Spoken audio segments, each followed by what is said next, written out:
ওই যে বলছে বিয়ের পরে ঠিক হয়ে যাবে, এত সহজ? এটা কি সুইচ টিপ দিলে ঠিক হয়ে যাবে? মানুষের মনটা খুব জটিল একটা বিষয়। এত সহজেই মানুষের মন চেঞ্জ হয় না। হয় যদি মনে করেন যে পর্দা করে না, বিয়ে করি তারপর পর্দা করবে, করাই নিব, বানাই নিব, নিজের মতো গড়ে নিব, এত সহজ নয়। পরে দেখবেন সেই মেয়ে আপনার দাড়ি শেভ করা ফেলছে, করতে পারে না, আপনাকে পেরেশানিতে ফেলবে। সবার এত টাকা, তোমার টাকা নাই।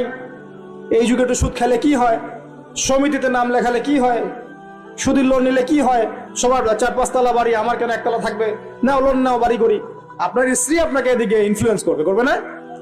করবে। এইভাবে তো বহু পরিবারের কর্তা দিন দিন হার্টস্ট্রোক করে মারা যাচ্ছে ইনশাল্লাহ। আর গার্ডিয়ান যারা পরিবারের পিতামাতা আছেন তাদেরকেও বলবো, দুনিয়ার এই বিষয়গুলোকে বেশি প্রাধান্য দিতে যাবেন না। কত বড় চাকরি করে, কত বড় জমির মালিক, কত বেশি টাকা, এগুলো পরের বিষয়।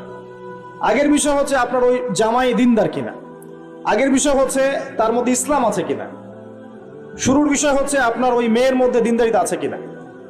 যারা বেদিন জামাই বিয়ে করেছে আর বেদিন মেয়ে বিয়ে করেছে, তারা বুঝবে যে আমার কথার মর্ম কত। তারা এখন ইচ্ছা করেও লাইন আনতে পারছে না। পারছেন? ওই যে বলছে বিয়ের পরে ঠিক হয়ে যাবে, এত সহজ? এটা কি সুইচ টিপ দিলে ঠিক হয়ে যাবে? মানুষের মনটা খুব জটিল একটা বিষয়। এত সহজেই মানুষের মন চেঞ্জ হয় না। হয় যদি মনে করেন যে পর্দা করে না, বিয়ে করি তারপর পর্দা করবে, করাই নিব, বানাই নিব, নিজের মতো গড়ে নিব, এত সহজ নয়।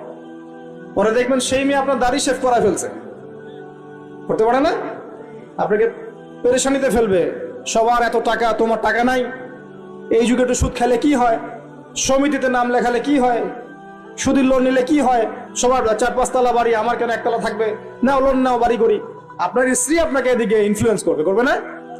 করবে। এইভাবে তো বহু পরিবারের কর্তা দিন দিন হার্টস্ট্রোক করে মারা যাচ্ছে ইনশাল্লাহ। আর গার্ডিয়ান যারা পরিবারের পিতামাতা আছেন তাদেরকেও বলবো, দুনিয়ার এই বিষয়গুলোকে বেশি প্রাধান্য দিতে যাবেন না। কত বড় চাকরি করে, কত বড় জমির মালিক, কত বেশি টাকা, এগুলো পরের বিষয়। আগের বিষয় হচ্ছে আপনার ওই জামাই দিনদার কিনা, আগের বিষয় হচ্ছে তার মধ্যে ইসলাম আছে কিনা, শুরুর বিষয় হচ্ছে আপনার ওই মেয়ের মধ্যে দিনদারিতা আছে কিনা। যারা বেদিন জামাই বিয়ে করেছে আর বেদিন মেয়ে বিয়ে করেছে, তারা বুঝবে যে আমার কথার মর্ম কত। তারা এখন ইচ্ছা করেও লাইন আনতে পারছে না। পারছেন?